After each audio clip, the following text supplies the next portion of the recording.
Hi everyone and welcome back to another Qonic release update. I'm Barbara and together with Jacob we will walk you through the latest Qonic release. This month we're putting the spotlight on the improvements. We fixed 15 customer requests, all based on feedback from people using Qonic every day. And that's how we like to build. You tell us where something can be faster, easier or simply work better, and we turn that feedback into product improvements. We'll also show you our completely updated sample project. If you haven't opened Qonic in a while, it's now the easiest way to discover everything that's been added recently in Qonic, like 2D drawings, clash detection, 4D planning, and much more. And finally, Jacob will show you a customer request that I think perfectly illustrates how we work. A client wanted to move objects between models without losing their GUIDs, making it much easier to create submodels for collaboration. And that's now possible. Okay, with that, over to you, Jacob. Yeah, thank you, Barbara. All right, let me give you a tour of this new sample project that we've included in this new version of Qonic. So you can find your sample project here at the top in your list of projects. There should be a new sample project right here. This project contains different models. So we have an architecture model, a facade model, HVAC, a site and a structural model, as well as some things like drawings, reports, and so on generated from this model. You will notice here that this create new model button, which is typically a plus button in other projects, is replaced by this reload button. Basically, this means that we don't allow uploading your own models to this sample project, but what this button does instead is basically resetting this sample project. So if you've messed up, if you play around with a sample project and you've broken something and you just want to be back to square one, you can just reset the sample project here using this button. Keep in mind that we will also, from time to time, reset this sample project for you if we want to ship new updates to this project. All right, so let me open the models. I can do this by holding the Shift button and just selecting all of the models like this and opening them in the Qonic client.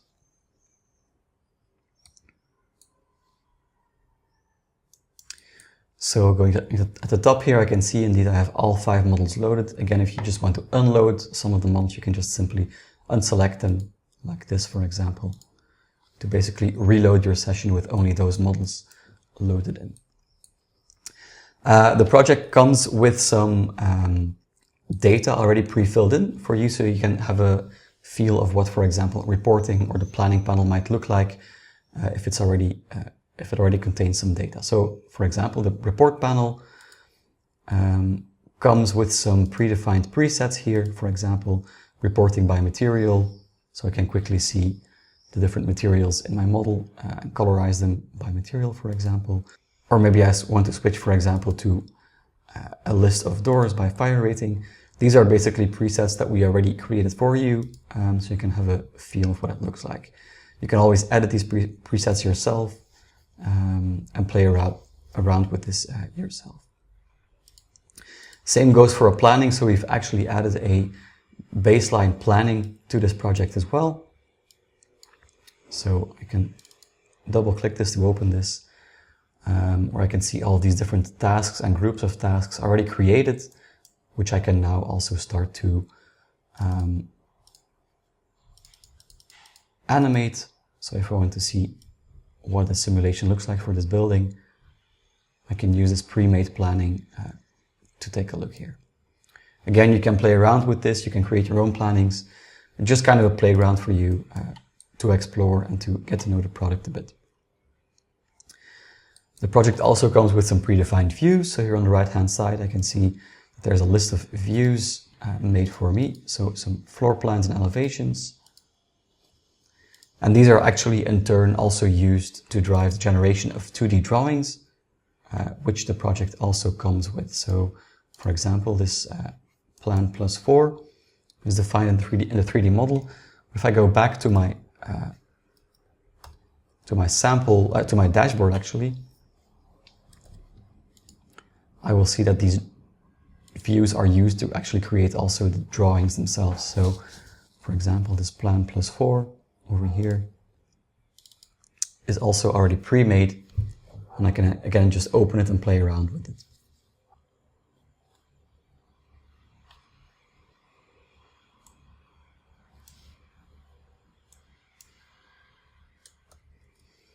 Same goes for some reports that we already created and some libraries. So basically just kind of a small sample playground for you to just play around and then get to know the product a bit.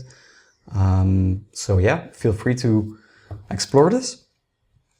One extra feature that we've added this month, well, actually two small features. One is about access rights. So let me actually open this other project here. Well, it's actually the same project, but just kind of a separate environment for me to play around in. And one of the features that we've added is actually a more consistent approach to splitting and merging your models. So for example, let's say I have my architecture model here, so maybe I'll just unload these other ones. And let's say I want to create a separate model of all the block work, the cellular concrete inside this model. So what I can do is I can just create a new model inside this project. I can do this from the dashboard, or I can do it from here as well. I'll just create a new model called block work. And later I will just move all the blockwork elements from the architecture model into this new model. Before I do that, I just want to say something quick about access rights. So we've added a new access right level on model level, which is the read-only mode. So basically now the viewer access right and the read-only access right are two separate modes. And basically the main difference is that the read-only access right level cannot download the model. It's basically viewing but not downloading, whereas a viewer access right can actually download the models from Qonic. So that's something new that we added, also based on some user requests. So let me create this new blockwork model here. And now in the architecture model, I will select all the cellular concrete, like this. And in the inspect panel, I will simply move them from the architecture model into the blockwork model. So basically creating a new aspect model for just this blockwork material. So it's as simple as that. So now I've basically created a separate model just for my blockwork. And basically the main upgrade that we moved here, that we created here in this new release around this feature is the fact that we now have consistent GUIDs. So if you move an object from model A to model B, the GUID remains consistent. So you have a full track record of where your objects moved at what point. I believe that's it for the major updates this week. So back to you, Barbara. Thank you, Jacob. Well, every release is an opportunity for us to make Qonic a little better. We're constantly balancing through things like improving the experience you have today while building the capabilities you'll use tomorrow. And if you haven't explored Qonic in a while, now is the perfect time to jump back in. Open the updated sample project and discover everything that's been added over the past months, like the 2D drawings, the 4D planning, the reporting. And while you've seen what shipped this month, there's plenty more happening behind the scenes. We're making significant progress on larger developments like the components, walls, and other major improvements that we will be sharing with you soon. So be sure to follow Qonic on LinkedIn so you don't miss out what's next. Finally, thank you for your feedback. It continues to shape the product in meaningful ways. We look forward to sharing the next steps with you. Thanks for watching, and we'll see you next month.